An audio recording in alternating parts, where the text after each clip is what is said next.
मैं भारत को भारतीयता की मान्यता के आधार पर फिर से खड़ा करना चाहता हूं, उस काम में लगा हूं। दूसरा पित्त का हिस्सा बहुत क्लियर है, एकदम स्ट्रेट फॉरवर्ड है कि घी ज्यादा खाएंगे पित्त आपका हमेशा सम रहेगा।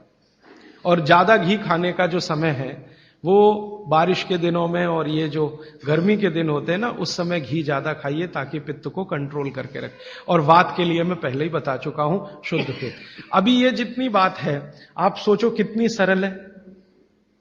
बस हमें अपनी जीवन शैली में थोड़ा बदलाव करना है। जीवन शैली में बदलाव से पहले मन में संकल्प लेना है कि जी हम तो ऐसे ही चलेंगे, दुनिया जिधर जाए जाए हमें उससे मतलब नहीं, हम तो ऐसे चलेंगे। तो ये तीन चीजें अगर आपने देख ली तो बहुत अच्छा है। अब थोड़ा आगे चलें। अब और दूसरी चीजों पे मैं चलता हूं कि और कौन कौन सी चीजें हैं जो आपके आसपास हैं और आपके वात पित्त कफ तीनों को सम पे लाने में मदद कर सकती है। ये तीनों समभाग में रहें तो अच्छा होता है। और कौन कौन सी चीजें हैं? तो बागवती जी कहते हैं रसोई के बाहर जाने की जरूरत ही नहीं, सब वहीं है। भागवती जी ने एक सूत्र लिखा है, दुनिया का सबसे बड़ा औषधि केंद्र हमारा रसोई घर है। सबसे बड़ा औषधि केंद्र रसोई घर है। अब दुर्भाग्य से हम रसोई में जिनको मसाला कहते हैं ना, मसाला, वहां मसाला कुछ नहीं है, सब औषधि है। मसाले का और औषधि का अंतर मालूम है? ये मसाला तो शब्द ही भारत का नहीं है, पहले तो ये बता दूंगा। ये अरबिक शब्द है, फारसी से अरबी में आया, अरबी से हमारे घुस गया, हिंदी में और जगह जगह घुस गया। ये विदेशी आए तो ये शब्द भी आया। हिंदुस्तान में 17वीं 18वीं शताब्दी का साहित्य जब मैं पढ़ता हूं तो जब तक मुगलों का राज्य रहा तब तक मसाले शब्द का बहुत उपयोग है। मुगलों के राज्य के पहले एक भी जगह किसी भी शास्त्र में मसाला नहीं है। चरक संहिता पढ़ी मैंने, कहीं भी मसाला नहीं है उसमें। सुश्रुत में कहीं मसाला नहीं है, बागवट की कहीं मसाला नहीं है। पुराने जितने लेखक हुए हैं ना 10वीं शताब्दी के पहले के, कहीं भी किसी ने मसाले शब्द का इस्तेमाल ही नहीं किया। हर जगह है तो औषधि है, औषधि औषधि, जीरा औषधि, धनिया औषधि, ये औषधि के रूप में है। तो इनकी जो प्रॉपर्टीज हैं रसोई घर की औषधियों की, ये सब आपके चिकित्सा के लिए है। अब मुझे समझ में आता है कि हमारे पुराने जमाने की माताएं बहनें, जो हमारी दादी हैं, नानी हैं, उन्होंने अपनी अपनी बेटियों को जो कुछ सिखाया, सब्जी बनाना तो क्या क्या डालना, जीरा चाहिए, धनिया चाहिए, हींग चाहिए, मात्रा कितनी कितनी चाहिए, वो सब बड़े वैज्ञानिक और चिकित्सक लोग रहे होंगे। क्योंकि रोज हमारे शरीर में वात पित्त कफ की स्थिति सम और असम होती रहती है। आप जानते हैं सुबह जो है ना वात ज्यादा होता है शरीर में, सुबह सुबह, दोपहर को पित्त ज्यादा होता है, शाम को कफ ज्यादा होता है। तो ये पूरे 24 घंटे में ऊपर नीचे होता रहता है। तो 24 घंटे में जो वात पित्त कफ ऊपर नीचे होता रहता है, तो सब्जियों में उसी के हिसाब से औषधियां डाली जाती है। जैसे दोपहर की सब्जी बने, दोपहर की, तो मेरी दादी को मैंने देखा था कि दोपहर की सब्जी बनाएगी तो अजवाइन जरूर डालेगी उसमें, और वही सब्जी रात को बनाती थी तो अजवाइन नहीं डालती थी। तो एक दिन मैंने दादी से पूछा कि यही सब्जी दोपहर को मैंने खाई तो इसमें अजवाइन थी, शाम को खाई तो नहीं, क्यों? तो उसने उत्तर तो नहीं दिया। तो उसने कहा मेरी मां ने ऐसा सिखाया। बस बात खत्म हो गई। अब उस समय मैं भी मान लिया कि ठीक है, उसकी मां ने सिखाया। अब जब मैंने काम शुरू किया ये चिकित्सा पर, तब मेरे समझ में आया कि अजवाइन जो है पित्तनाशक है। घी के बाद, देशी गाय के घी के बाद जो सबसे ज्यादा पित्तनाशक दूसरी कोई चीज है तो वो अजवाइन है। और दोपहर को पित्त भड़कता है, आप जानते हैं, और वो स्वाभाविक है क्योंकि खाना खाने के लिए पित्त भड़कना ही चाहिए। तो उस समय अजवाइन डाली जाती है सब्जी में, क्योंकि दोपहर को ही शरीर को अजवाइन की जरूरत होती है पित्त को सम पे लाने के लिए। तो भारत में ज्यादातर माताएं बहनें ये बात जानती हैं कि दोपहर की सब्जी में अजवाइन चाहिए। दोपहर का दही है ना, दही का मट्ठा, उसमें भी अजवाइन का बघार लगता है। दोपहर की जितनी भी चीजें हैं ज्यादातर अजवाइन ग्रस्त होती हैं या अजवाइन से बनती हैं, क्योंकि पित्त को सम पे रखना है। तो आप सोचो जो लोग ये कर रहे हैं वो बिना कहे कितना बड़ा काम कर रहे हैं। हमने उसका वैल्यूएशन नहीं किया, ये हमारी मूर्खता।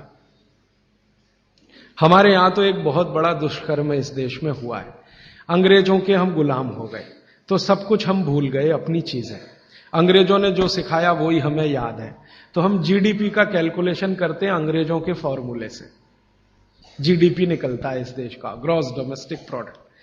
तो मैंने बहुत बार इस देश के अर्थशास्त्रियों से पूछा कि जीडीपी में आप विचित्र विचित्र कैलकुलेशन करते हैं। जैसे भारत की पुलिस है, उस पर जो खर्चा हो रहा है वो जीडीपी का हिस्सा है।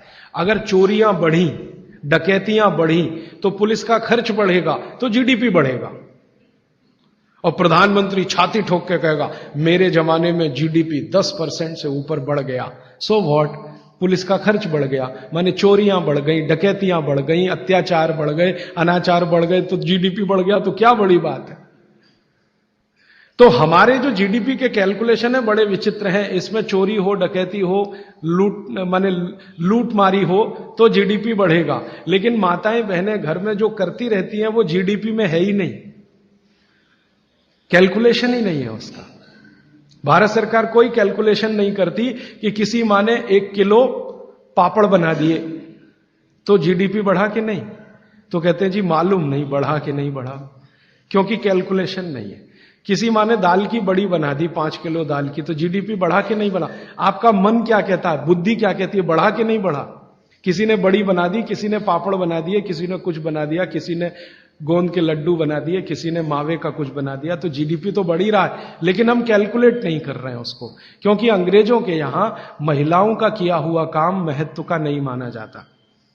अंग्रेजों के यहां ये जो अंग्रेज जात है ना दुनिया में, ये महिलाओं के किए हुए काम को काम ही नहीं मानती। आपको मालूम है 2000 साल यूरोप में महिलाओं को पुरुषों से हमेशा कम वेतन मिलता रहा, और आज भी है ये कई देशों में। वो मानते ही नहीं कि इनका कोई काम है। क्यों? वो महिलाओं में आत्मा नहीं मानते। हां, यूरोप का सबसे बड़ा दार्शनिक है प्लेटो, वो कहता है कि स्त्रियों में आत्मा ही नहीं होती,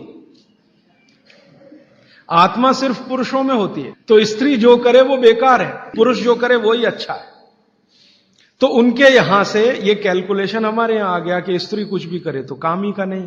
तो अंग्रेजों का 200-250 साल जो राज चल गया, उसमें हम सब के दिमाग खत्म हो गए, सोचना विचारना बंद हो गया, तो हमने भी वही मान लिया। मैं अब इसको बदलना चाहता हूं, और मैं ये समझना चाहता हूं और समझाना चाहता हूं कि स्त्रियां जो कर रही हैं वो किसी डॉक्टर से कम नहीं है। बस अंतर इतना है कि डॉक्टर को आप फीस देकर उससे एडवाइस ले रहे हैं, हमारी दादी नानी फोकट में वही एडवाइस दे रही है, धनिया खाओ, जीरा खाओ और ये अजवाइन खाओ, आपके पेट की गैस खत्म हो जाएगी। और ये 3500 साल से वैसे का वैसा ही है, अजवाइन खाओ तो गैस खत्म होती ही है। कभी भी आप करके देख लो। आप में से किसी को भी बहुत गैस बनती हो, पेट में एसिडिटी की तकलीफ हो, आज से शुरू कर दो। आप खाना खाया तो उसमें ध्यान रखो अजवाइन ज्यादा रहे, दाल में, सब्जी में, वगैरह वगैरह। और अगर नहीं कर पा रहे हैं तो खाना खत्म करते ही थोड़ी अजवाइन खा लो। अजवाइन ज्यादा तकलीफ ना कर दे, उसका बैलेंस है काले नमक के साथ, तो थोड़ा अजवाइन और काला नमक मिला के हर खाने के बाद खा के देख लो। 3 दिन में ना आपकी गैस बंद हो तो आप जो कहो मैं हारने को तैयार। ये गारंटी मैं नहीं दे रहा हूं, ये गारंटी अजवाइन दे रही है, मेरी गारंटी नहीं है, अजवाइन की गारंटी है। तो वो कहते हैं बागवट जी कि पित्त को सम रखने के लिए हमारे रसोई में घी के बाद जो दूसरी चीज है वो है अजवाइन। अब एक और बताता हूं, अपने स्वयं पाक घर में ऐसी ही एक बहुत अच्छी औषध है, उसका नाम है जीरा। जैसे हळद है वैसे ही एक है जीरा। जीरा बहुत अच्छी औषध है। पित्त के जितने भी रोग हैं आपके शरीर में, ये सब जीरे से ठीक हो जाते हैं।